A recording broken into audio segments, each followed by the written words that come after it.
protection des victimes dans la lignée de ce qui s'est fait auparavant, de ce qui s'est déjà fait. Donc, nous avons démarré au sein de la MIPROF, mission interministérielle pour la protection des femmes contre les violences. Nous sommes une mission à qui Madame Guilry, déléguée régionale, a confié cette mission de pouvoir venir animer et organiser et délivrer du contenu dans un certain nombre de webinaires. Nous avons commencé par la définition des violences. Nous avons ensuite aidé à quantifier ce phénomène et l'ampleur de ce phénomène des violences au niveau national et également au niveau local à La Réunion. Nous avons abordé aussi la spécificité des violences en Outre-mer de manière plus large dans un webinaire qui s'est récemment déroulé et que vous pouvez retrouver en ligne. Il a été mis en ligne après enregistrement et c'est un document très intéressant que je vous invite à suivre si vous n'avez pas pu vous connecter. Et puis, nous avons abordé effectivement aussi les effets de ces violences sur les victimes avec la participation de Cathy Georges Maillat, que vous allez pouvoir écouter en ligne, qui anime ce webinaire. Un webinaire qui va être ouvert après moi par Monsieur Sautron, qui vient de la préfecture, que je voulais également remercier. Et avec l'intervention du tribunal judiciaire de Saint-Denis et l'association Arajoufa. Alors, ce sujet de la protection des victimes, il est très important et bien entendu, il passe aussi par deux thématiques qui vont vous être expliquées.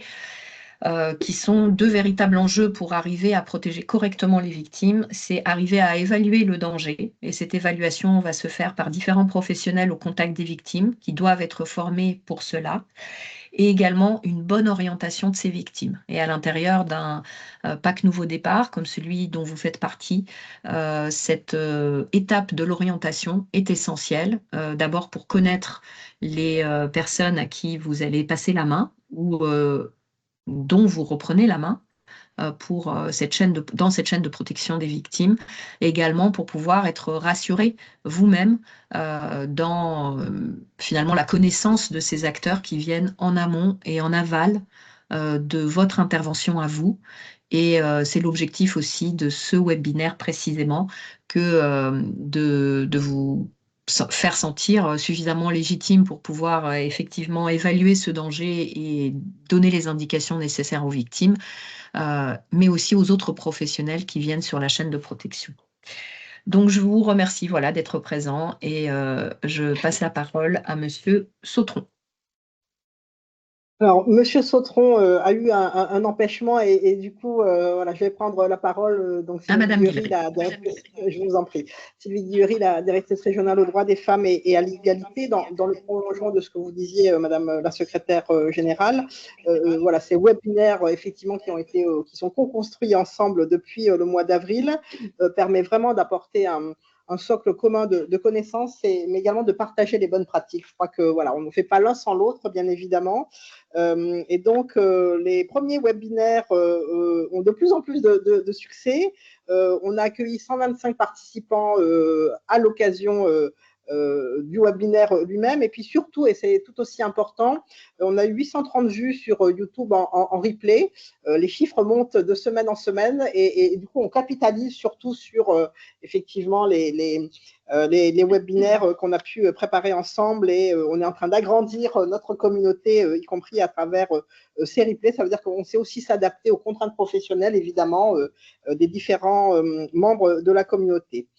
Il ressort aussi, et je crois que c'est ça aussi qui est important, que les évaluations satisfont grand nombre de membres de la communauté. Parmi les deux dernières verbatims de l'évaluation qu'on a pu faire, certains nous ont dit que vraiment ça leur a permis d'acquérir vraiment de nouvelles connaissances. Et on pousse à chaque fois un peu plus l'expertise en invitant évidemment des membres experts sur le sujet. Et puis, sur le dernier qui avait trait effectivement aux victimes, d'avoir une meilleure connaissance, une meilleure compréhension du comportement des victimes, y compris avec le cycle des violences. Ce cinquième webinaire qui porte en effet sur la protection des victimes poursuit le cheminement qu'on avait adopté, à savoir d'aller de plus en plus vers le spécifique, vers le détail, de tout ce qui est à mettre en place en termes de dispositifs. Et aujourd'hui, en faisant le tour des dispositifs existants du point de vue judiciaire pour protéger les victimes. Accéder à ces webinaires, ça signifie faire partie de la communauté Pacte Nouveau Départ de La Réunion, qui se compose aujourd'hui de 48 détecteurs et de 29 référents. L'animation de cette communauté s'organise autour de 4 modalités complémentaires, et je le dis surtout pour les nouveaux arrivants qui rejoignent la communauté, on en a de façon régulière.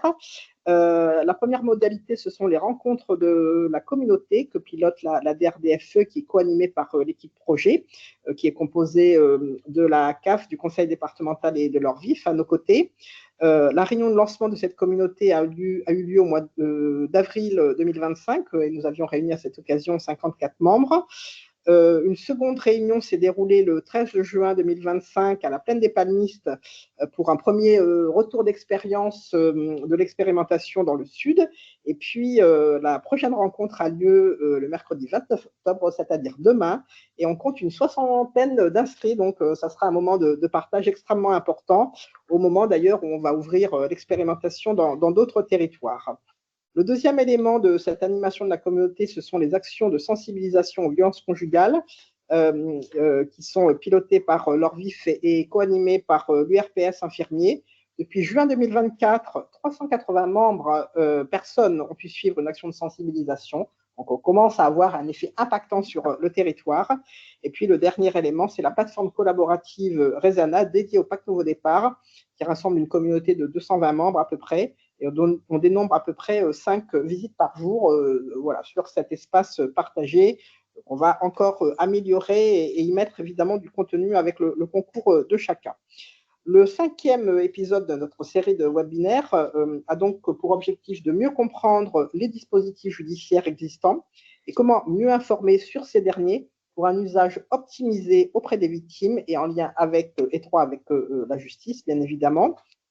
Pour évoquer ces dispositifs de protection contre les violences conjugales à La Réunion, nous sommes vraiment extrêmement honorés de la présence de Solène Rodriguez, attachée de justice violence intrafamiliale au siège du tribunal judiciaire de Saint-Denis, et Hélène Spataro, également attachée de justice vif au parquet, également au tribunal judiciaire de Saint-Denis. Et par ailleurs, nous avons la présence également de M. James Léard, qui est responsable de service aide aux victimes pour le secteur nord de l'Arajoufa. Et puis, cette séance sera est animée d'ailleurs par Cathy Georges Maya de l'AMIPROF. Merci vraiment à vous tous pour votre participation et vos éclairages professionnels. Merci beaucoup, Madame Guilhery. Merci beaucoup, Roxana Maracineanu. Alors, bonjour à toutes et tous. Je vous invite à bien couper vos micros pour le bon déroulement de ce webinaire. Je sais, je me répète, mais c'est vraiment important pour ne pas couper les intervenants et les intervenantes. Je vous invite également à poser vos questions au fur et à mesure dans le chat. Vraiment, n'hésitez pas. Moi, je serai la garante du relais de ces questions auprès des intervenants, même si, évidemment, à la fin de ce webinaire, on consacrera un temps d'échange où vous pourrez poser directement vos questions.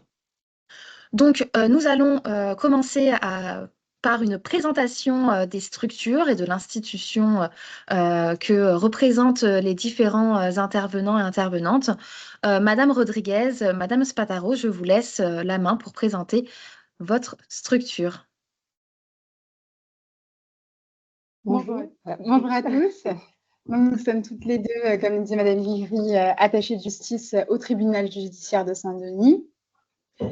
Nous allons faire une rapide présentation de la composition d'un tribunal, donc juste pour distinguer les magistrats du parquet et les magistrats du siège. Oui.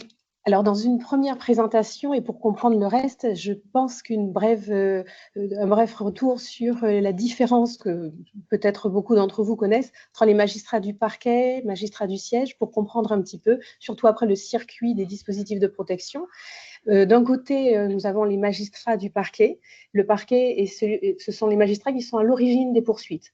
Voilà, une fois que l'infraction est commise, elle arrive à la permanence du tribunal. Et les premiers concernés, ce sont les magistrats du parquet qui décident de poursuivre ou non. Dans un deuxième temps, on a les magistrats du siège. Pour résumer, ce sont tous les juges, les juges correctionnels, les juges pour enfants, les juges aux affaires familiales. Voilà, c'est la composition générale du tribunal.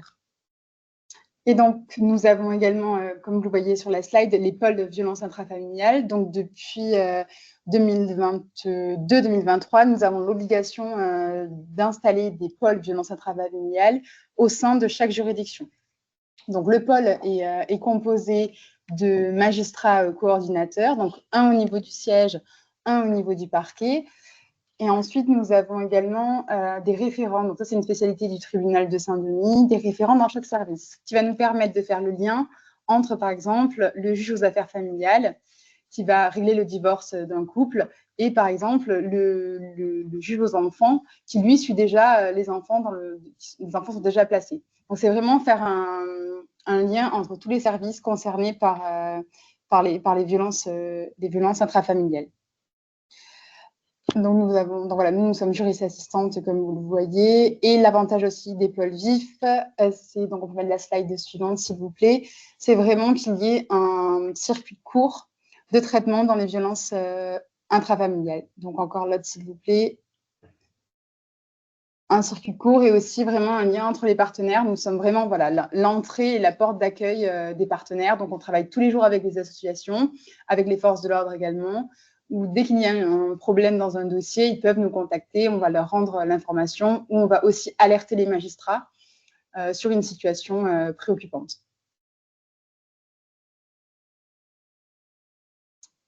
Et donc, si vous voulez bien, on peut passer au dispositif de protection. Voilà. Quelques chiffres. Oui, voilà, quelques chiffres, même si nous sommes parquet de Saint-Denis, quelques chiffres pour avoir une idée globalement des affaires enregistrées pour VIF sur la totalité du territoire. Saint-Pierre-Saint-Denis, nous sommes à 4167 affaires enregistrées et en violence conjugale, sur la même année 2024, 3359, pour donner un ordre d'idée. En ce qui concerne les différents dispositifs que l'on va décrire tout à l'heure, quelques chiffres aussi pour avoir une idée. Concernant les téléphones graves danger, nous avons un chiffre de 148 téléphones graves danger octroyés sur 2024 et de 16 barres délivrées sur la totalité de la Réunion. Et en ce qui concerne les ordonnances de protection, que l'on va aussi détailler, il y a eu 95 requêtes prises, dont 55 prononcées.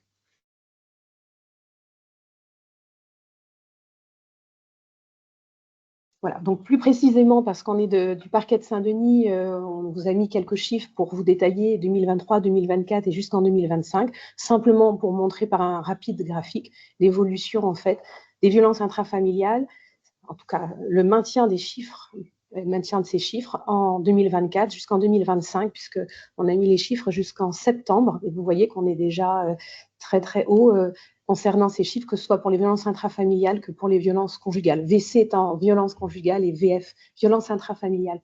Oui, alors pour définir, on distingue dans les violences intrafamiliales toutes les violences qui comprennent aussi les enfants, les ascendants, et les violences conjugales résument les violences entre conjoints ou ex-conjoints. Voilà. N'hésitez pas à nous arrêter si vous avez quelques questions. Laisse la parole à monsieur Léa.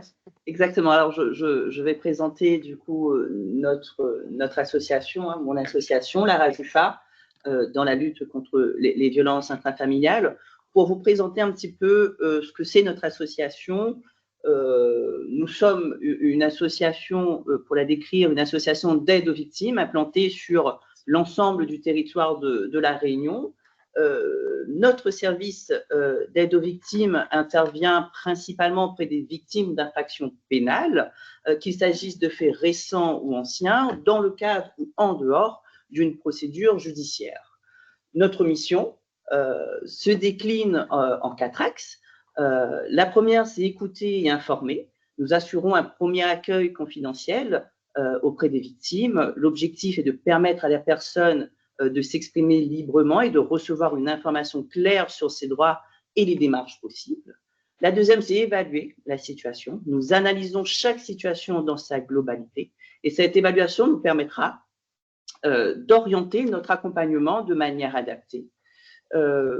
Troisième point, effectivement, c'est accompagner. Nous proposons un accompagnement dans les différentes démarches possibles, que ce soit dans le dépôt de plainte, de la constitution du dossier, aide juridictionnelle ou indemnisation, préparation à une audience sur un volet, je dirais, pédagogique, et un accompagnement psychologique si besoin, avec notre service psychologique.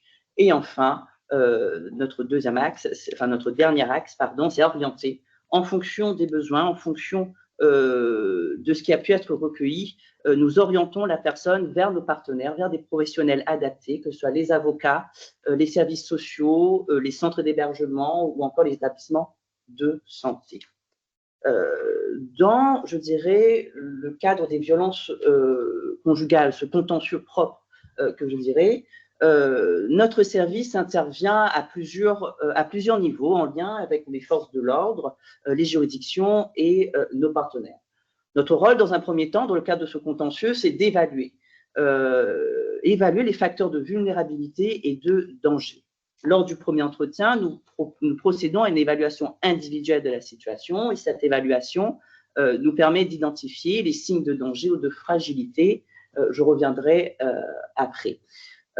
Dans un second temps, évaluer également les besoins de protection. En fonction des éléments recueillis, nous pouvons appuyer ou solliciter la mise en place de dispositifs de protection, qu'il s'agisse d'une ordonnance de protection, d'un téléphone grave danger ou encore d'un bracelet anti-rapprochement. Nous travaillons en coordination, bien sûr, avec nos partenaires pour garantir une mise en œuvre rapide et sécurisée de ces dispositifs-là. Et enfin, nos deux derniers rôles, reprend un petit peu les axes de nos missions principales, c'est soutenir la victime tout au long de la procédure, mais dans le cadre de ce contentieux-là des violences conjugales, l'accent est mis sur le suivi psychologique de la victime avec notre psychologue au sein même de la RAJUFA, et puis l'orientation vers nos partenaires adaptés. Je reprends, ce sont les services sociaux, les avocats. L'objectif étant une prise en charge cohérente, coordonnée et respectueuse du rythme de la victime. Un petit peu. Pour reprendre. Allez-y, allez-y. Non, pour une très bonne transition de M. Léard. Donc, les trois dispositifs de protection présents au sein des juridictions sont les suivants. Donc, le bracelet anti-rapprochement, le téléphone grave danger et l'ordonnance de protection. Donc, aujourd'hui, je pense que vous en avez peut-être entendu parler par différents acteurs. Donc, on va commencer, si vous le voulez bien, par le bracelet anti-rapprochement.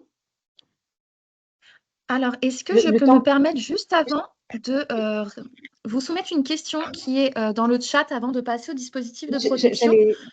J'allais y répondre. Ah bah voilà, c'est voilà, parfait. le temps que donc, la slide sur le bar s'affiche. Donc effectivement, nous on est à Saint-Denis, on est bien entendu au courant des chiffres de Saint-Pierre, nous ne les avons pas et nous ne pouvons pas parler à la place du parquet de Saint-Pierre. Mais oui, ils sont sensiblement supérieurs concernant tous les dispositifs de protection. Quelle est l'explication? Elle est peut-être aussi dans le phénomène de violence conjugale qui est peut-être un peu plus important dans le sud. Voilà, je ne peux pas malheureusement plus commenter, mais ils sont sensiblement supérieurs effectivement au sein du parquet de Saint-Pierre, pour répondre à la question. Alors, pour rapidement brosser une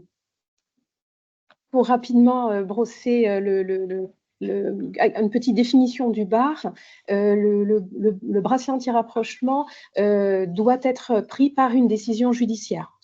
Il peut être pré-sententiel ou post-sententiel. Pour expliquer le terme pré-sententiel, donc avant une sentence, un jugement, un procès, post-sententiel, c'est-à-dire une fois que la personne a été condamnée, une fois qu'il y a une sentence qui a été posée, on peut effectivement, des deux bouts de la chaîne, pouvoir évaluer et pouvoir poser la question et décider d'en mettre.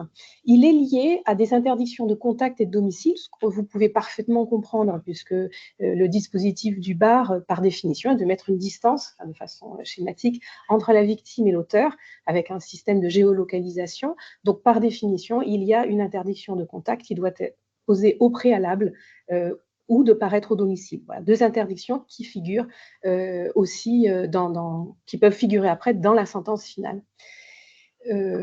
Et après, considérant la mise en place du bar à La Réunion, elle est liée aussi à la mise en place du bar anti-rapprochement sur le plan national. C'est parmi les 3 dispositifs de protection, c'est le dernier en date, le plus actuel. Donc, il est très, très récent.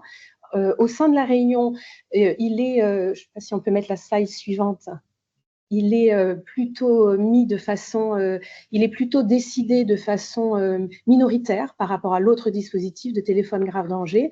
En cela, et sans rentrer dans de grandes explications, il y a surtout une question de géographie, puisque lorsque l'on met ce dispositif en place, il faut qu'il y ait un certain kilométrage entre les 2 personnes, et le calcul de ce kilométrage doit comprendre au niveau de la victime le lieu où elle habite, là où elle va emmener ses enfants, là où elle travaille, voilà. Et ce qui fait que l'auteur de l'autre côté peut partiellement, s'ils sont dans 2 villes voisines, rapidement rentrer dans la sphère, dans la zone d'interdiction et provoquer une alerte sur ce bar anti-rapprochement.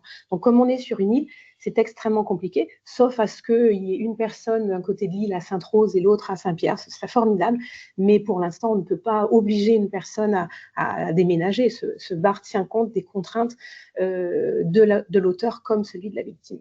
Et donc, à Saint-Denis, nous avons 5 bars actifs.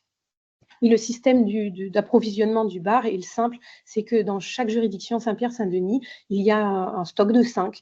Et dès qu'on donne un nouveau bar, hop, le ministère de la Justice nous en renvoie un autre. Donc le stock est toujours acheminé, renfloué de cette façon.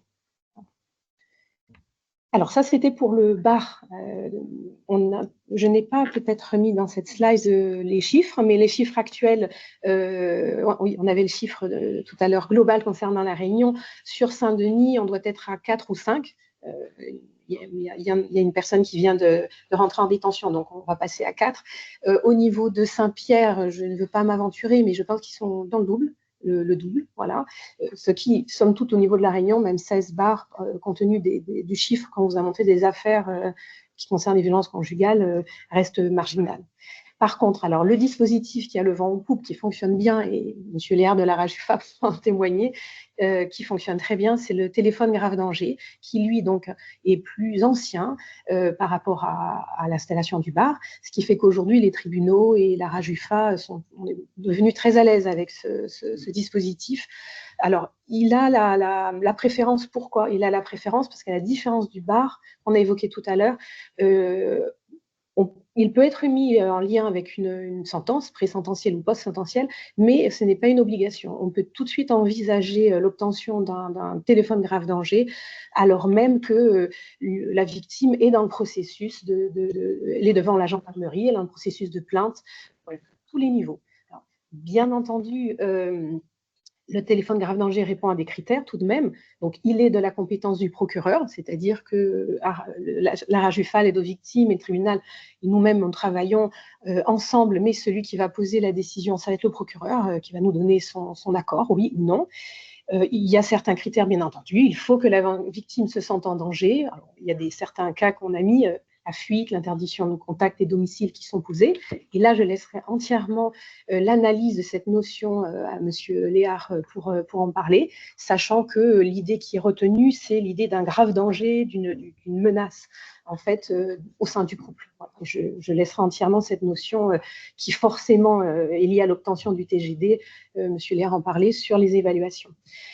Par définition, bon, il y a un délai, c'est-à-dire que le dispositif est donné pour une période de 6 mois, 6 mois renouvelables. Alors, autour de cette table, on est 2. La troisième composante de ce dispositif est une autre association qui s'appelle le Réseau Vif, qui, elle, délivre les téléphones portables, est entièrement dédiée à cette délivrance et surtout au suivi. Voilà, nous, on reste bien entendu tous les 3 en lien, Pôle Vif, RAJUFA et Réseau Vif. Donc là, ils prennent en charge la victime, ils lui donnent le téléphone grave danger et suivent la victime pendant 6 mois. Au terme de ces 6 mois et dès la moitié de ce délai, il y a une première évaluation. Pourquoi? Comme on vous l'a dit, on délivre ce téléphone grave danger dès qu'on sent qu'il y a une menace. On ne peut pas forcément la vérifier. Et s'il s'avère que on a récemment un cas, je crois que c'est une personne qui n'a même pas fait 1 mois. Voilà. Elle nous dit au bout d'1 mois, mais finalement tout se passe bien, je me sens plus en danger, mon conjoint a complètement compris, je n'ai pas besoin du dispositif, et elle nous l'a rendu au terme de même pas un mois. Donc, c'est indispensable de cette liberté qu'on a sur ce téléphone grave danger et que cette association, plus de moi, nous dire bon, telle personne n'en a plus besoin ou si elle peut le prendre. Donc, renouvelable à l'infini. Hein, je pose déjà la question si jamais on me la pose. On laisse le TGD à une personne tant qu'elle en a besoin. Voilà. Je peux même ouvrir une parenthèse que je referme. On a des cas dont nous a parlé l'association qui le gère, de personnes qui ne se sentent pas en danger, il n'y a plus de danger, elles ont le TGD 2 fois 6 mois, mais finalement, elles ont conservé le téléphone grave danger parce qu'elles estiment, elles se raccrochent à ce dispositif, comme alors l'expression, ils emploient comme un doudou, quelque chose qui les rassure. Donc là, il y a tout un dispositif à mettre en place, un suivi psychologique qui est fait aussi réseau vif. Alors, suivant le fonctionnement du dispositif, alors, ça fonctionne aussi par… alors, ça, je crois que c'est le bar. Non, c'est le TGD. C'est le TGD, voilà. Pour le TGD, bon, bien entendu, il obéit à un dispositif bien spécial. Le téléphone, j'en ai pas là, mais ressemble à n'importe quel téléphone portable.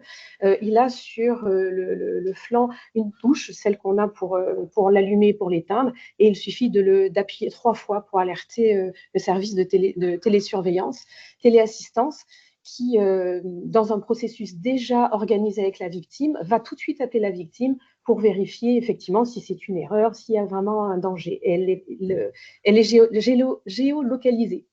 Voilà, donc on parlait du bouton, et tout de suite, si bien entendu, il est avéré qu'il y a un incident, les forces de l'ordre les plus proches, donc police ou gendarmerie, suivant l'adresse de la victime, vont intervenir, communiquer tout de suite avec la victime et tout de suite intervenir.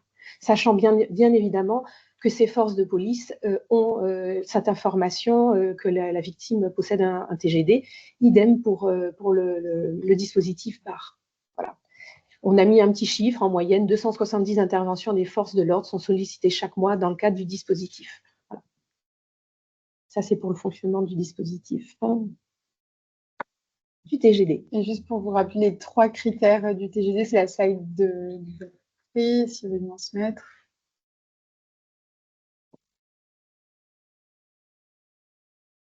Voilà, donc les 3 slides que je reprends brièvement, et la Rajufa en parlera un peu mieux que moi. On vous a remis l'article, si ça vous intéresse, qui est l'article 41-3-1 du Code de procédure pénale. Effectivement, il nous faut le consentement de la victime. On ne va pas donner un téléphone grave danger à une personne qui, et il y en a d'ailleurs, qui n'en voit pas l'utilité, qui ne se sentent pas capables de l'utiliser ou de le garder. L'absence, il faut bien entendu, l'absence de cohabitation avec l'auteur, parce qu'il faut signaler que nous avons beaucoup de situations de violence conjugale où, sans employer la définition, mais on est dans une forme d'emprise ou de contrôle coercitif et la victime ne veut pas voilà, quitter l'auteur. Et enfin, le cas de danger avéré ou imminent. Petite précision, le TGD ne se donne pas uniquement dans un cas de violence conjugale, il a été accepter qu'il puisse être donné en cas de viol. Et sinon, sur la majorité-minorité, aussi, on peut le donner à une personne conjoint mineure. On a déjà eu quelques cas.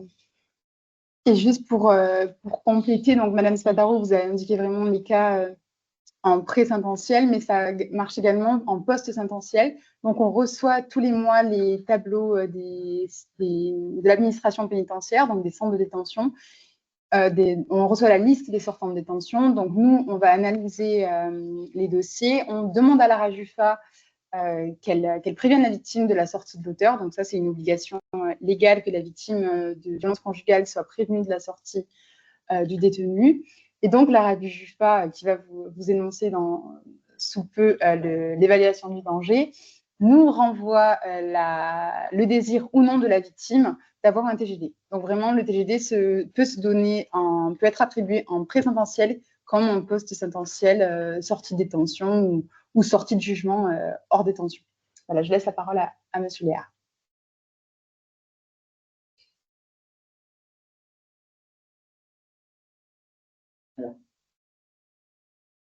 Oui, bon, voilà, c'est à l'appui de ce que vous disiez, on avait mis quelques chiffres. On pourra les mettre après voilà, quand vous avez terminé. Merci pour cette transition. Alors effectivement, la RAJUFA peut être saisie pour évaluer l'opportunité d'une mesure de protection, ou du moins donner un avis sur l'opportunité d'une mesure de protection. Et avant tout avis, un travail au sein de la RAJUFA est fait, c'est l'évaluation approfondie qui est menée par le juriste en appui avec le service, notre service psychologique qui intervient lorsque la situation le nécessite. L'objectif est de comprendre la situation dans son ensemble, d'en mesurer les facteurs de vulnérabilité et les risques y afférentes, et d'identifier les besoins de protection les plus adaptés. Alors, c'est la slide suivante, si je ne me trompe pas. Alors, la question qui vient tout naturellement est comment on évalue l'opportunité de ces mesures de protection. Eh ben, à la RAJUFA, nous essayons d'objectiver en réalité la situation. Dans ce travail d'évaluation, il est essentiel d'objectiver la situation de la victime, c'est-à-dire de dépasser le ressenti ou la subjectivité du récit pour en faire émerger des éléments concrets et structurés. L'idée n'est pas de juger ce que vit la personne, mais de comprendre sa réalité, de l'analyser et de traduire ses paroles en faits exploitables. C'est une étape, à mon sens, indispensable pour construire une réponse à la fois cohérente et adaptée. Concrètement, cela signifie que, quand je dis objectiver, analyser la situation dans un premier temps, analyser la situation de manière factuelle et structurée, c'est-à-dire recueillir les éléments clés de la situation de la victime, la nature des faits, leur fréquence des violences, l'évolution dans les temps de ces violences, le contexte familial ou conjugal et les éventuels antécédents. Du mieux que nous pouvons, cette analyse doit reposer sur des données précises, sur des observations et non sur des impressions. Cela signifie également transformer le vécu en fait et le récit en élément de preuve. Le rôle du juriste au sein de la RAJUFA est d'aider la personne à formuler son expérience et son vécu de manière claire et factuelle.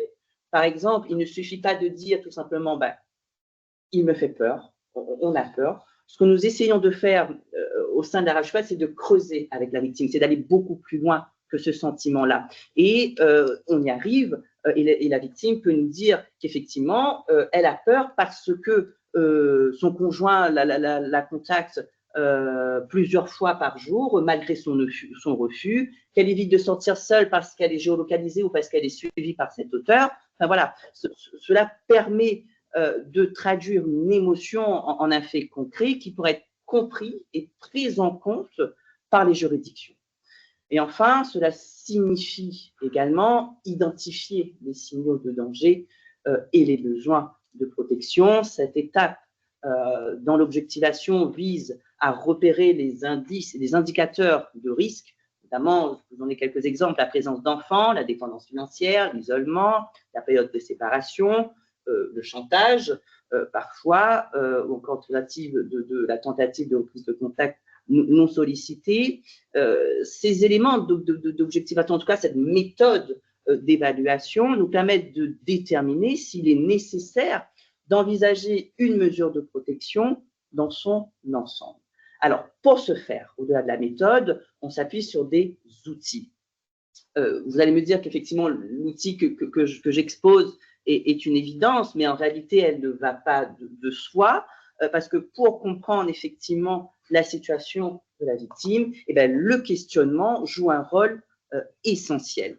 Alors, nous avons tenté, au sein de la RAJUFA, de définir en effet les critères d'attribution du TGD, notamment la notion de danger imminent et immédiat, parce que pour pouvoir justement créer une méthode ou questionner, il faut comprendre, à mon sens, de quoi il s'agit et comprendre la notion de ces critères-là. Alors, nous avons tenté une définition. On peut effectivement comprendre la notion de danger, je dirais, comme une situation où une personne est menacée dans sa sécurité et dans le cadre des violences conjugales dans son existence même. C'est-à-dire que elle présente en tout cas une menace par le comportement de l'auteur ou un acte éventuel que pourrait effectivement porter l'auteur. On arrive à cette notion de risque que là, et en réalité, vous comprendrez que ces notions sont difficiles à définir. Le risque et l'éventualité, je dirais, d'un événement futur, il est donc par nature incertain, ou en tout cas, on a du mal à en définir un terme qu'on peut strictement le cloisonner ou le déterminer. À ces notions de danger-là et ces notions de risque s'ajoute également le contexte d'urgence qu'on peut comprendre autour du préjudice ou de la perte de chance que peut induire tout retard dans le traitement de la situation de la victime.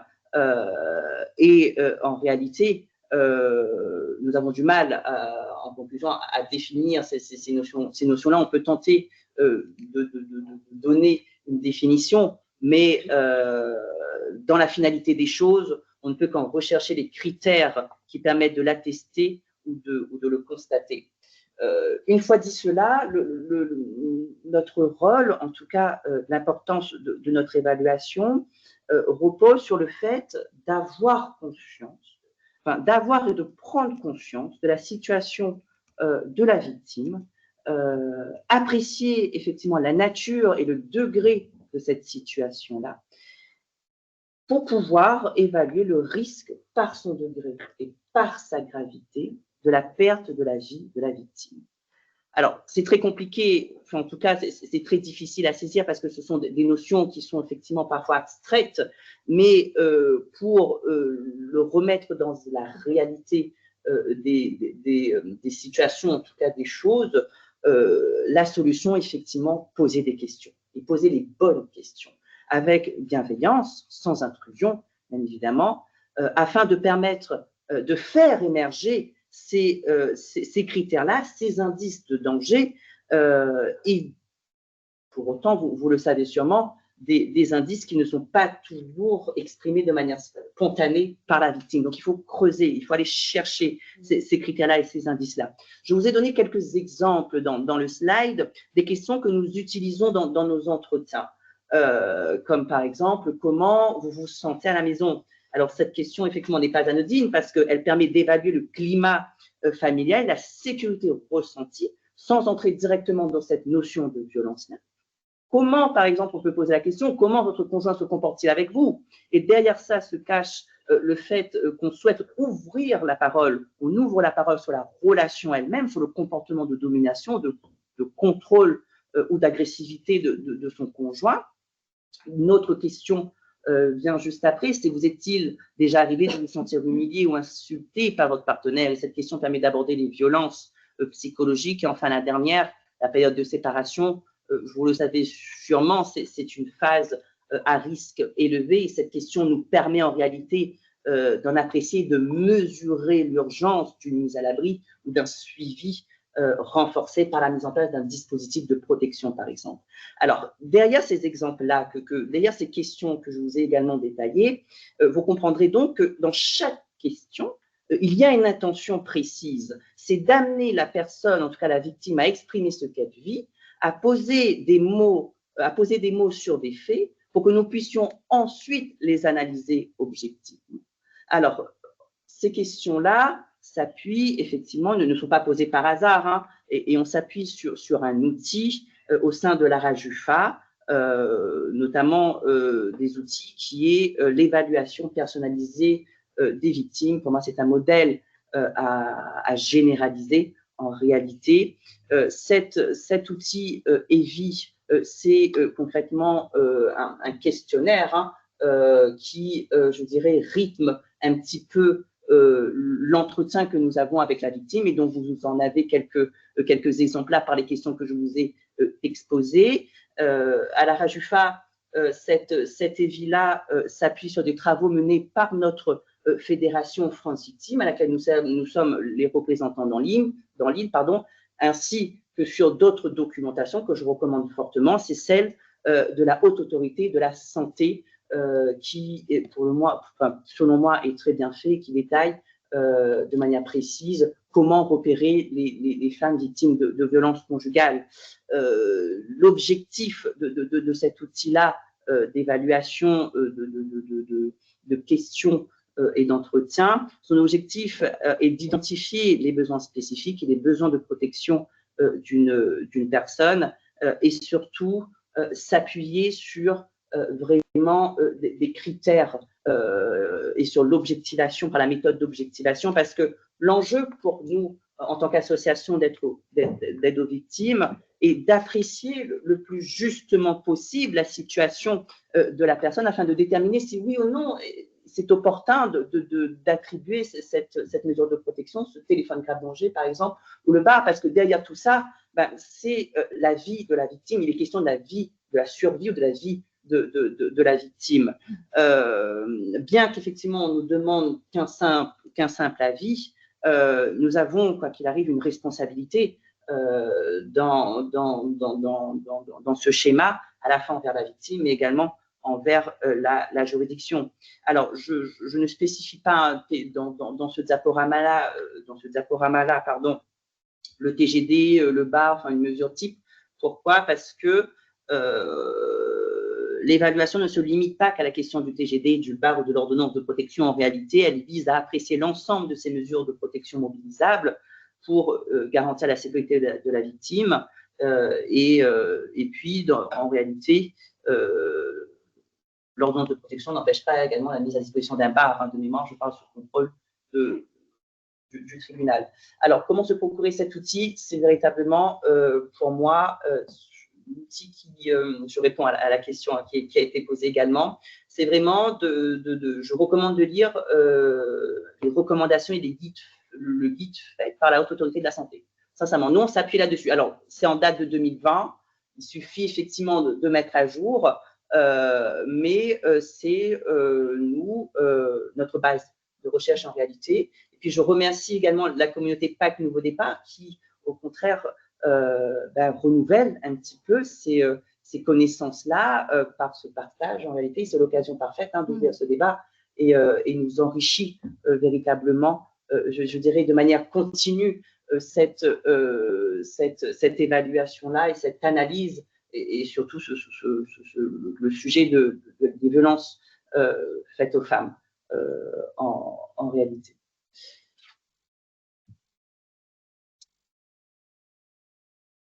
Je crois qu'il y a une autre question dans le chat, c'est quelle est la durée de l'évaluation? Alors, la durée de l'évaluation, elle est faite à l'instant T. Elle est faite à l'instant T, c'est qu'on reçoit la victime à l'instant T, on fait l'évaluation à l'instant T. L'évaluation, par sa nature même, fait qu'elle est évolutive. Donc, il faut s'assurer d'un suivi. On peut effectivement le faire par la RAJUFA. Il y a également le réseau VIF qui fait un suivi. Et en fait, ce suivi-là permet de faire évoluer cette évaluation-là et de s'inscrire, je dirais, à l'instant T. Pour compléter la réponse de M. Léard, ça va jusqu'en cours d'appel.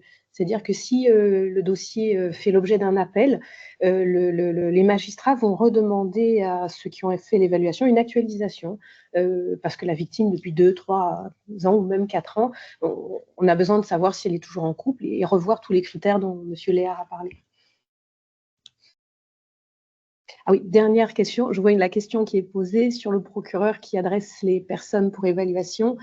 Comme je vous disais par rapport aux situations, les situations peuvent, ça peut être des victimes qui s'adressent à la RAJUFA, ça peut être effectivement des situations connues par la permanence du parquet qui les oriente directement vers l'association aux victimes. En général, oui, des situations qui arrivent au tribunal ou par les associations elles-mêmes. Merci beaucoup. Peut-être on termine avec l'ordonnance de protection avant de revenir sur peut-être les difficultés que les victimes peuvent rencontrer et les axes d'amélioration que vous voyez pour ces dispositifs de protection. Très bien. Alors, l'ordonnance de protection, donc là, on va quitter un peu le pénal et on va se reconcentrer sur le civil. Donc, c'est vraiment une mesure qui est ordonnée par le juge aux affaires familiales. Donc, par exemple, la victime, donc, soit par le biais de son avocat, soit aussi par le parquet, peut solliciter au juge aux affaires familiales une ordonnance de protection. Donc, l'ordonnance de protection, ça va être une décision du juge aux affaires familiales qui va dans son jugement. Donc là, on est vraiment en dehors du pénal. Hein. C'est pas obligé qu'il y ait une plainte ou des faits de violence sollicités par le parquet, vus par le parquet. Donc là, ça va vraiment être l'avocat et la victime qui vont estimer que madame, elle a été victime de violences conjugales. Peut-être qu'il y a des choses au pénal aussi en attendant, mais là, ça va vraiment être une mesure d'urgence. Donc, le juge aux affaires familiales a 6 jours pour se prononcer, pour rendre sa décision, donc, depuis la requête. Et cette ordonnance, elle va avoir une durée de 12 mois. Initialement, c'était 6 mois. Et donc, depuis juin 2024, donc très récemment, la durée de l'ordonnance de protection est passée à 12 mois.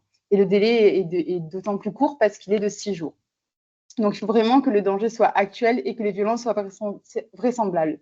Ça va être là la difficulté pour le magistrat aux affaires familiales d'évaluer vraiment le danger actuel. Donc, c'est pour ça que les critères sont assez stricts pour l'ordonnance de protection. Et donc, dans sa décision, le juge va pouvoir statuer sur le droit de visite et d'hébergement de l'enfant, accorder la jouissance du logement du couple, par exemple, à la victime ou à monsieur. Également, la pension alimentaire pourra être fixée, les interdictions de contact et de paraître. Donc, vraiment, c'est des mesures qui vont être édictées très, très rapidement pour protéger la victime sous l'urgence le plus rapidement possible, alors qu'au pénal, ça peut peut-être parfois traîner où on va vraiment avoir besoin de preuves différentes qu'au civil. Et ensuite, donc, il y a un nouveau type d'ordonnance de protection qui a été créé par cette loi de juin 2024. C'est la slide suivante, s'il vous plaît. C'est l'ordonnance de protection immédiate. Donc là, vraiment, c'est une nouvelle disposition qui a une durée de 6 jours. Donc, c'est vraiment le juge a 24 heures pour statuer au lieu de 6 jours. Et cette ordonnance n'aura qu'une durée de 6 jours. Et ensuite, il y aura une ordonnance de protection classique qui sera ordonnée. Donc, c'est les mêmes cas de figure, sauf que là, cette ordonnance de protection immédiate, elle ne peut être demandée que par le parquet. Donc, on est vraiment dans une très, très grande urgence. Donc, vraiment, sous 24 heures, c'est quelque chose d'exceptionnel en matière judiciaire. Et donc, ça peut être un couple qui est des individus qui sont en couple ou séparés. Ça s'applique comme conjoint, ex-conjoint. Et donc, voilà, il y a différentes mesures qui sont ordonnées, sensiblement pareilles que celles d'ordonnance de protection classique, de suspension de droit de visite, par exemple, des enfants, pour vraiment protéger au maximum les enfants qui sont co-victimes des violences subies par la victime. Mais c'est vraiment un dispositif qui est très, très récent. Nous, au niveau de Saint-Denis, on n'a pas encore eu lieu à des ordonnances de protection immédiate. Il y a des ordonnances de protection, hein, cette mesure est quand même assez courante. Mais voilà, donc on vous a mis quelques chiffres. Donc on a quand même une nette augmentation des ordonnances de protection, notamment en 2024. On a vraiment sollicité les avocats pour que cette mesure soit connue auprès des victimes. Et également, il y a eu des rencontres donc, avec le juge aux affaires familiales, le parquet, les avocats, pour savoir comment on pouvait mettre en place au mieux ces dispositifs de protection qui sont moins connus que le TGD, mais qui existent. Et donc, on voit dans les chiffres qu'il y a quand même des OP qui sont bien accordés. Et donc, ça ne la rajoute pas pour les ordonnances de protection. Dans le cadre des ordonnances de protection, ce que je souhaitais, c'est effectivement partager cette expérience de terrain qui est propre. Hein. Chacun, effectivement, aura sa propre expérience, mais ce que je peux, moi, constater, c'est qu'il y a une difficulté dans les ordonnances de protection. Il y a une difficulté récurrente que nous rencontrons, c'est celle de la preuve et le manque d'éléments de preuve dans les dossiers d'ordonnances de protection. Parce qu'il arrive parfois que des ordonnances de protection sont rejetées faute d'éléments matériels permettant d'établir la vraisemblance des violences alléguées, condition posée un des critères posés par la loi pour pouvoir accorder une ordonnance de protection.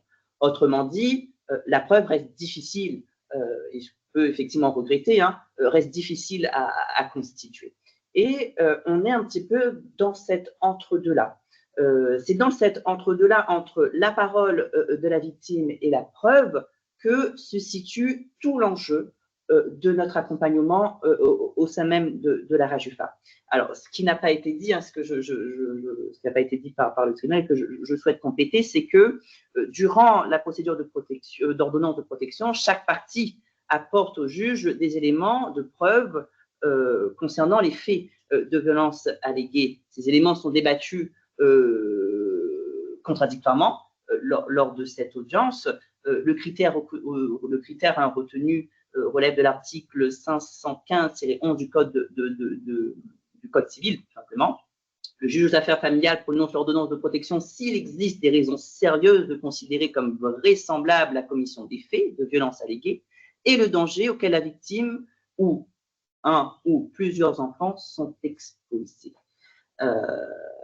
Il nous rappelle, alors une fois le critère posé, le juge n'hésite pas à nous rappeler dans ses ordonnances que selon l'article 9 du Code de procédure civile, il incombe à chaque partie de prouver, conformément à la loi, les faits nécessaires au succès de sa prétention et que le fait d'affirmer de façon péremptoire un fait, même à plusieurs reprises, ne suffit pas à le démontrer. Alors, on a reçu une décision récente qui nous a permis au sein même de la RAJUFA de nous remettre en question sur l'accompagnement qu'on propose effectivement aux victimes. On a reçu une ordonnance de rejet, on a du 29 septembre 2025, donc tout récent, par le tribunal judiciaire de Saint-Pierre, d'autant plus que c'est une demande initiée par le parquet, demande d'ordonnance de protection initiée par le parquet elle-même. Alors, la victime s'est faite débouter de toutes ces demandes. Pourquoi? Parce que manque de preuves. Manque de preuves concrètement. Les seuls éléments que la victime a su produire, c'est l'évaluation que nous avons faite au sein de la RAJUFA, une évaluation simplifiée, mais qui en réalité ne fait état que de crainte, donc reprend que les déclarations de la victime. Et l'autre élément produit, au-delà de la plainte, c'est le casier judiciaire de l'auteur, dont le juge a estimé qu'effectivement, ce casier judiciaire témoignait de la personnalité inquiétante de l'auteur, mais ne permettait pas, en l'espèce, d'établir que les violences ont vraisemblablement été commises par celui-ci sur la victime.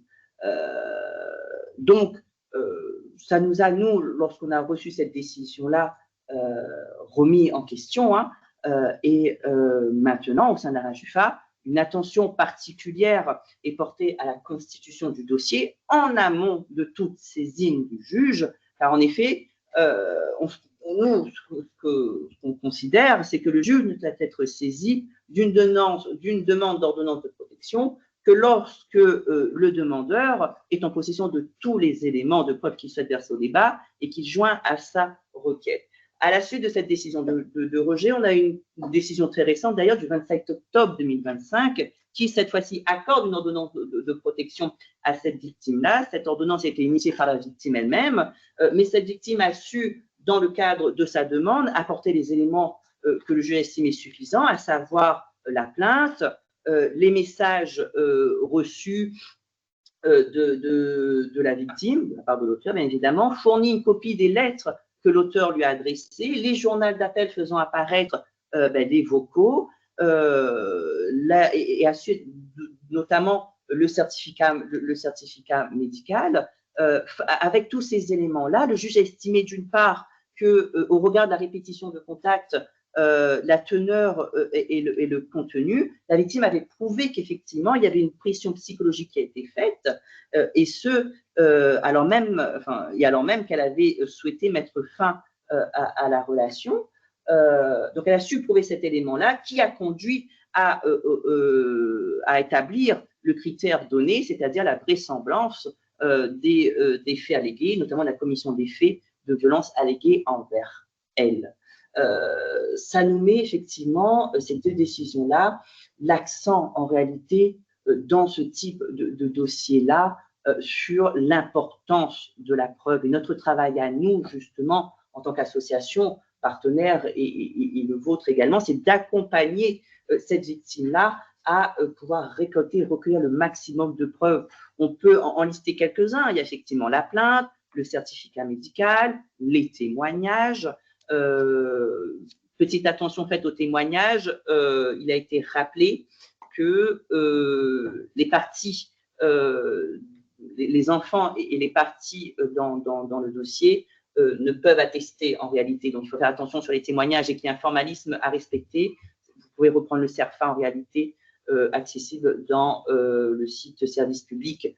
Vous pouvez également apporter les éléments numériques, les messages screenés, screenés ou enregistrés, des photos, des vidéos. Le profil, effectivement, si on a connaissance du profil de l'auteur, ses antécédents, ses addictions, s'il a un trouble psychiatrique ou pas. Et puis, au regard du critère, hein, on est là au stade de la vraisemblance, donc ce n'est pas des faits qui sont totalement avérés, et ils nous permettent en réalité de fonctionner par faisceau d'indices. Donc, donner le maximum d'éléments au juge permet d'évaluer la vraisemblance des faits et le niveau de danger, et permettre ainsi à la victime, je dirais in fine, de pouvoir avoir cette ordonnance de protection-là. L'outil, parce qu'il existe des outils en réalité à la RAJUFA, c'est l'application Mémo de vie. Une application Mémo de vie, ça a été fait également par France Victime, et c'est un support qui est mis à disposition des victimes pour consigner de manière chronologique les faits, récolter les preuves, avoir une ressource également de documents. Il permet de garder une trace écrite des événements, leurs conséquences, et ça permet aux professionnels, à la fois les associations, les juridictions, les avocats, de l'analyser, de comprendre également les faits et de pouvoir constituer, je dirais, un dossier de preuves. C'est un outil qui est effectivement également évolutif, que la personne peut compléter bien évidemment à son rythme, souvent l'aide d'un psychologue en réalité, parce qu'on va demander à la victime de replonger dans ces violences-là, dans ces faits-là, pour pouvoir récolter le maximum d'éléments. Outil également, je dirais, indispensable, c'est nos partenaires. En réalité, nous orientons vers nos partenaires, notamment l'IML, l'Institut médico-légal, ou encore les avocats, pour qu'ils puissent apprécier le travail qui a été fait par nous, la RAJUFA, et voir si effectivement les éléments qu'on a pu récolter avec la victime sont suffisants ou pas pour pouvoir prétendre à une ordonnance de protection par la suite. Mais voilà, c'est, je dirais, pour moi, cette principale difficulté, mais optimiste, vous me direz, mais je pense qu'il y a des outils en réalité pour pouvoir pallier à cette difficulté-là, et c'est véritablement mettre l'accent sur l'accompagnement tout au long de la procédure, tout au long de cette étape-là, avec la victime, et ne pas la laisser seule, je dirais, dans, dans le fait de récolter des preuves, parce que parfois, pour elle, ça paraît insurmontable. Juste pour compléter ce que dit Monsieur Léard et pour que vous compreniez bien la difficulté de la preuve dans cette matière-là et qui n'existe pas dans les autres, c'est que, comme a dit Madame Rodriguez, l'originalité de l'ordonnance de protection, c'est que c'est un JAF, un juge aux affaires familiales, qui l'a sous les yeux, donc c'est le droit civil. Sans faire un cours, la preuve en droit pénal est libre. Donc, on peut avoir les témoignages du voisin, de l'enfant et le juge pénal s'en saisit. Alors que la preuve en matière de droit civil est complètement différente et appartient à un formalisme qui n'a rien à voir avec le droit pénal. Donc, même si on a toutes les preuves au droit pénal, comme disait M. Léard, on a devant nous un juge de droit civil qui applique la procédure civile et non pas la procédure pénale. D'où l'intérêt, effectivement, de s'associer, c'est ce que très justement le souligne aussi M. Léard, de s'associer à un avocat qui lui a connaissance, des règles de droit pénal d'un côté, mais surtout que là, on rentre dans la sphère de droit civil, on répond à la procédure civile qui n'est pas du tout le même régime de preuve, d'où cette difficulté. En fait, ce n'est pas tant une difficulté, c'est une connaissance. C'est-à-dire que ce n'est pas du tout les mêmes règles. On ne joue pas sur le même droit, en fait, droit pénal d'un côté, droit civil de l'autre. Mais je reste optimiste aussi, effectivement. Vu les chiffres qu'on a d'ordonnance de protection, ça avance. Ouais. Alors, je vois qu'il y a une question dans le chat. Peut-on cumuler ordonnance de protection et TGD ou barre? Je réponds rapidement. Déjà, sur le dispositif de barre, je n'ai peut-être pas précisé, il est composé de 2 dispositifs matériels différents. On équipe la victime et on équipe aussi l'auteur. Et donc, deux dispositifs de géolocalisation. Et celui dont dispose la victime ressemble un peu à un portable qui est géolocalisé, qui peut fonctionner d'ailleurs comme un téléphone portable. Donc, en fait, il y aurait double emploi. Ce serait exactement la même chose. effectivement, on privilégie soit l'un, soit l'autre. Pour l'instant, on n'a pas mis de TGD et de barre. On privilégie suivant la dangerosité auquel est confrontée une victime. Et c'est dans les cas vraiment les plus dangereux où effectivement on équipe l'auteur d'un bar. Mais pour le coup, pour l'ordonnance de protection et le TGD, c'est totalement oui, bien sûr. cumulable. Je n'avais pas vu l'ordonnance de protection, bien sûr. Et c'est fréquent d'avoir les deux également. Comme on vous disait, il peut y avoir quelque chose au pénal qui est en train, par exemple, l'enquête est encore en cours. Et pour le coup, le parquet va quand même octroyer un TGD, que le civil va aussi agir pour des mesures d'interdiction et une ordonnance de protection qui peut être accordée. C'est vraiment indépendant. Si je peux le dire, c'est que l'ordonnance de protection vise effectivement également à protéger, mais à sanctionner également l'auteur, alors que le TGD vise à protéger la vie de la victime en réalité. Et le TGD s'inscrit, je dirais, c'est transitionnel, c'est-à-dire que c'est une période déterminée, et l'objectif, effectivement, c'est de préserver la vie de la victime. Et comme on vous disait, l'ordonnance de protection, voilà, elle va pouvoir aussi édicter des choses de la vie courante du couple, qui sont la principale source aussi de tension, c'est le logement et le droit de visite et d'hébergement des enfants. La question des enfants est quand même une forte préoccupation d'un couple.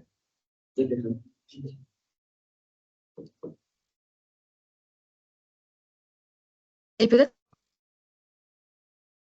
pour compliquer, dire la partie aussi du juge civil, c'est qu'il ne va statuer que sur ce dont on lui a amené, ce qu'on demande. C'est-à-dire que si on ne demande pas quelque chose, il ne va pas statuer dessus. Je pense notamment à un réflexe que les avocats et les avocats me disaient, c'est de constamment demander si monsieur une arme, de demander le retrait de cette arme-là. Si on ne le demande pas, le juge ne statue pas. Ça, c'est vraiment une particularité. Je pense notamment à l'ordonnance de protection, si vous voulez peut-être compléter mon propos.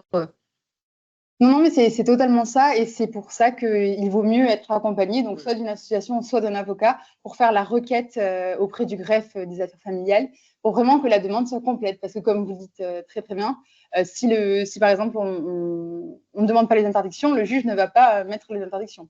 C'est vraiment la requête qui va définir sur quoi le juge va statuer ou non. Pour rebondir sur ce qu'on disait civil, pénal, à la différence du pénal, quand au pénal, une victime va porter plainte, le magistrat, lui, va étudier les faits pour lesquels ils sont saisis, mais il va écouter l'entièreté du discours de la plainte de la victime.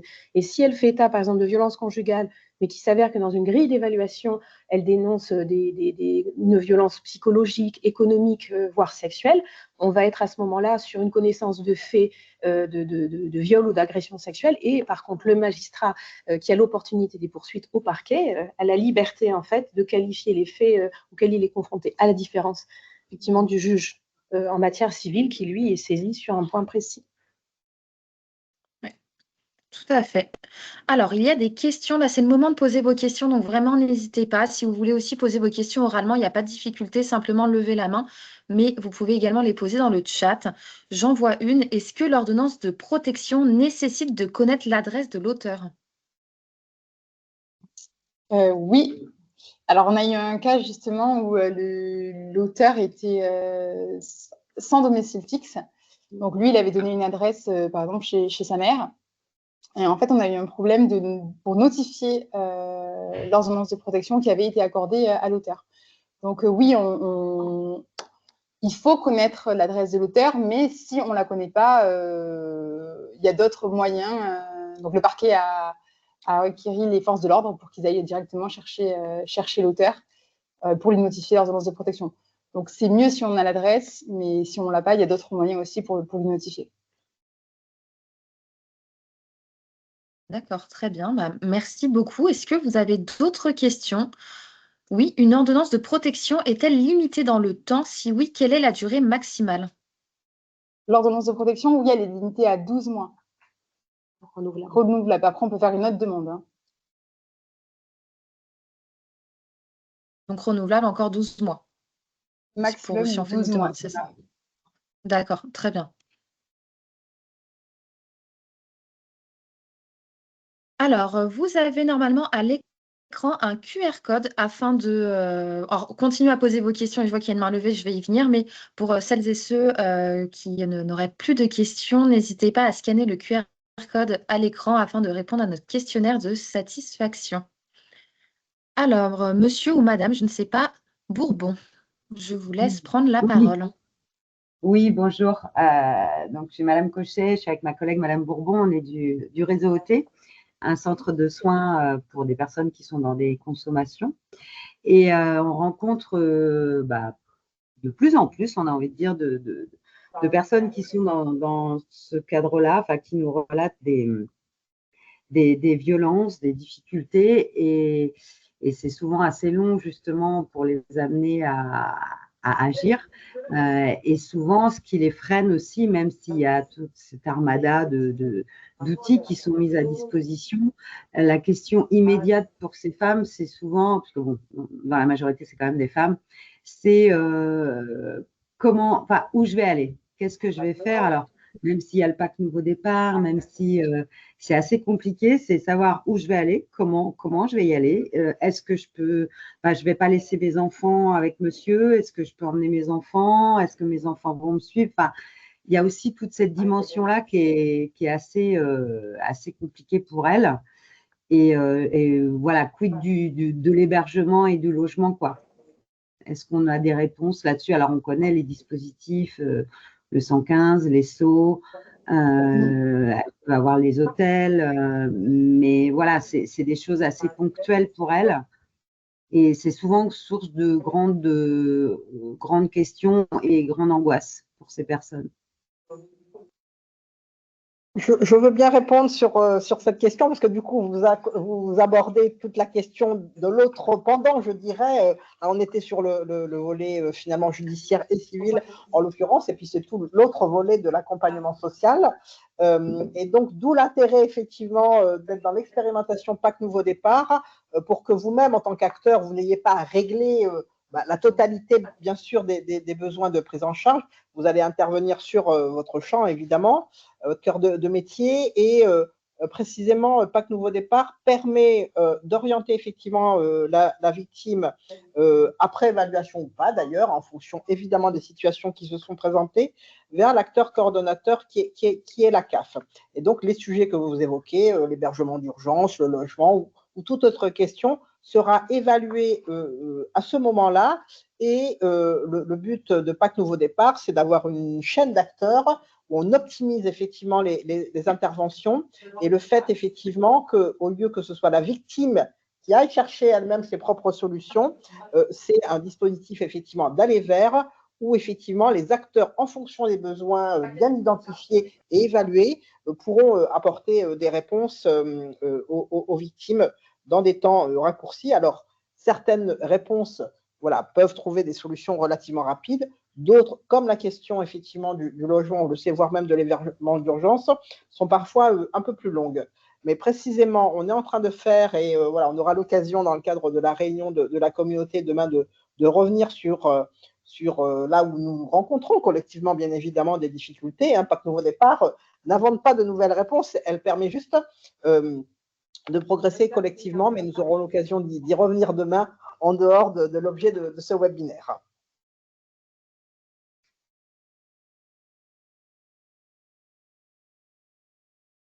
Je vois qu'il y a encore, Madame Bourbon, vous avez encore la main levée. Est-ce que vous souhaitiez reprendre la parole? Oui. Alors, j'entends ce que vous dites, mais nous, jusqu'ici, ça n'a pas pu aboutir parce que Madame était déjà déclarée séparée, tout en sachant que, comme la majorité des personnes que l'on reçoit, elles sont toujours sous le même domicile. Donc, on est vite bloqué, en fait. Ils n'ont pas de dossier ensemble à la CAF. Ils ont, ouais. Oui, mais du coup, je vais répondre également à votre question. Vous touchez du doigt effectivement un des points qui a été mis en exergue dans le cadre de la première phase d'expérimentation, à savoir une lecture encore par trop restrictive, effectivement, de la notion de séparation. Et on s'est rendu compte, à la faveur de l'expérimentation, et c'est tout le principe de cette expérimentation qui participe du design de politique publique, d'adapter bien évidemment les politiques publiques aux situations réelles, si je puis dire, que nous rencontrons. Et notamment, on a eu une situation d'un couple divorcé, donc juridiquement, il n'y a pas de contestation possible sur la séparation, mais pour autant, et la situation que vous évoquez participe de la même problématique, ce couple séparé, enfin divorcé pour le coup, vivait encore sous le même toit pour tout un tas de raisons, y compris financières, etc. Et donc, du coup, mais là aussi, on aura l'occasion d'y revenir certainement demain, l'expérimentation permet, du coup, a permis d'élargir effectivement les critères d'éligibilité au pacte nouveau départ. Et du coup, la situation que vous avez rencontrée aujourd'hui fait l'objet d'une lecture beaucoup plus large parce que voilà, la réalité des chemins de vie est parfois plus complexe que les définitions administratives. Merci beaucoup. Peut-être une dernière question dans le chat. On voit de plus en plus de situations où l'auteur des violences se voit retirer de manière provisoire l'autorité parentale, mais l'autre parent, par ailleurs, lui, vit aussi victime, est dans l'incapacité de nous montrer l'ordonnance qui le stipule.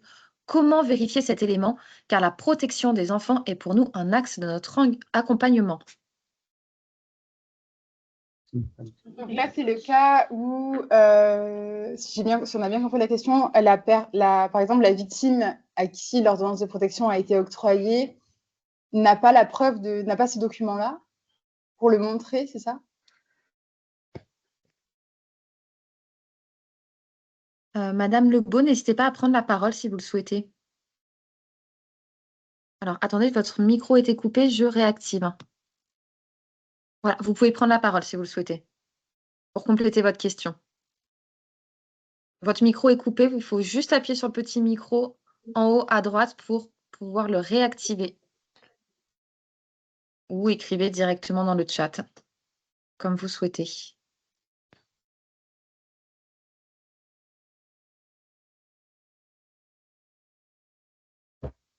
Madame Lebeau, est-ce que vous nous entendez? Mais peut-être que c'était ça la question. Je ne sais pas si Non. vous avez compris comme ça. Donc, en général, la victime, donc elle est présente à l'audience où elle est représentée. Et dans ce cas, c'est son avocat qui lui remet le document. Et elle peut le réclamer au tribunal. Si elle l'a perdu, par exemple, elle peut le redemander au greffe du tribunal. Hein.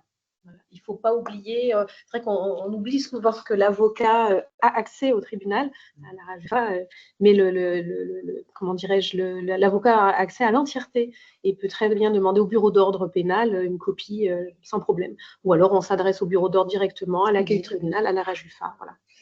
Oui, je n'ai pas précisé, mais effectivement, on y est présent aussi au tribunal. C'est ça. Oui. Il n'y a pas de difficulté. Si c'était ça la question. Oui, voilà. Merci beaucoup. Merci infiniment aux intervenantes et intervenants pour ces éclairages vraiment extrêmement précis et pertinents. Je vous invite vraiment à scanner le QR code de satisfaction qui est à l'écran parce que pour l'instant, nous n'avons qu'une seule personne ayant rempli ce questionnaire. Donc, le temps que Madame Guilry conclue ce webinaire, je vous laisse remplir le questionnaire. Madame Guilry, je vous laisse le mot de la fin. Oui, merci beaucoup, Madame Georges-Maya. Oui, vraiment, merci de remplir ce questionnaire. On a eu 48 participants, il y en a 47 connectés. Et pour nous, le retour en termes d'évaluation est tout à fait fondamental pour continuer, évidemment, à vous satisfaire. Je voulais m'associer également au remerciement qui vient d'être formulé.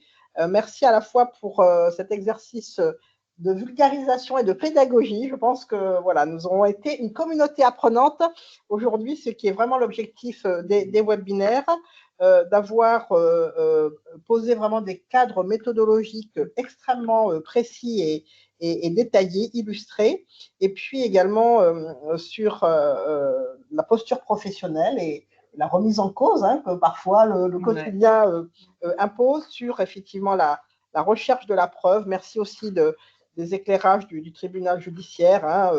Voilà. Même si tu es en mode accéléré dans le cadre de ce webinaire sur les régimes de preuves différenciés au pénal et au civil, je crois que voilà, enfin, beaucoup de membres de la communauté connectée aujourd'hui auront appris un certain nombre de choses et vraiment l'objectif c'est dans chaque rencontre, quelle qu'elle soit, de cette communauté PAC Nouveau Départ, d'en apprendre toujours un peu plus et vraiment de partager entre acteurs, aujourd'hui donc tribunal judiciaire et acteurs associatifs, et à travers évidemment l'ensemble des questions posées. Donc voilà, je ne sais pas si le taux de réponse au questionnaire augmente, mais je me permets voilà, de relancer tout en parlant. C'est vraiment extrêmement important. Je voudrais juste rappeler donc les prochaines échéances en dehors de celles de demain où voilà, on remplira la salle et on a arrêté, voilà, évidemment, on a clôturé les inscriptions. Mais il y aura une nouvelle rencontre de sensibilisation aux violences conjugales animée par Laure Vif le jeudi 30 octobre à Saint-Denis, dans la salle Redley. Nous serons accueillis dans les locaux du conseil départemental au bas de la rivière. Donc, n'hésitez pas, il y a encore des places voilà, pour celles et ceux qui n'auront pas encore suivi ce module de sensibilisation aux violences conjugales pour rejoindre les 380 personnes déjà sensibilisées. Et puis, nos prochains rendez-vous dans le cadre des webinaires, le 6e webinaire aura lieu le 18 novembre prochain et portera sur les enfants co-victimes de violences conjugales. On l'a souvent évoqué, évidemment, mais voilà, nous aurons l'occasion de poser plus précisément ce sujet le 18 novembre prochain, et nous clôturerons cette série de webinaires le 16 décembre prochain en abordant les auteurs et les stratégies des auteurs et le continuum des violences. Donc, on sera heureux là aussi de faire appel pour ces 2 derniers webinaires, là aussi à des acteurs spécialisés sur ces sujets. Et puis, au-delà de la rencontre de demain de notre communauté apprenante, nous aurons, si tout va bien, une dernière rencontre de la communauté qui pourrait avoir lieu entre voilà, la mi-décembre et le début de l'année 2026 pour entretenir voilà, vraiment l'engagement collectif de l'ensemble des acteurs autour de cette communauté qui vraiment nous permet de progresser tous ensemble, de poser les vrais sujets. C'est une communauté qui travaille vraiment sans tabou et qui avance pas à pas pour voilà, construire une doctrine commune, échanger pour bien comprendre ce que l'autre partenaire fait, public, mais aussi l'ensemble des acteurs d'une manière générale, de santé, des acteurs associatifs. Je ne pourrais pas pouvoir citer tout le monde, mais vraiment, merci pour ce partage et cette communauté apprenante. Et puis, voilà, je remercie à nouveau l'ami prof de nous accompagner voilà, depuis le début de l'année sur ces webinaires qui, encore une fois, rencontrent beaucoup de succès. Et peut-être vérifions-nous le nombre de personnes connectées ayant rempli le questionnaire. Et n'hésitez pas, puisque vous avez le QR code, si vous ne faites pas voilà, en direct, mais c'est toujours la meilleure façon, n'hésitez pas à le faire voilà, un petit peu plus tard en conservant donc, le lien pour le questionnaire de satisfaction. Merci beaucoup et merci Madame la secrétaire générale de l'AMI Prof et l'ensemble de ses équipes pour la préparation de ce webinaire. Au revoir à tout le monde.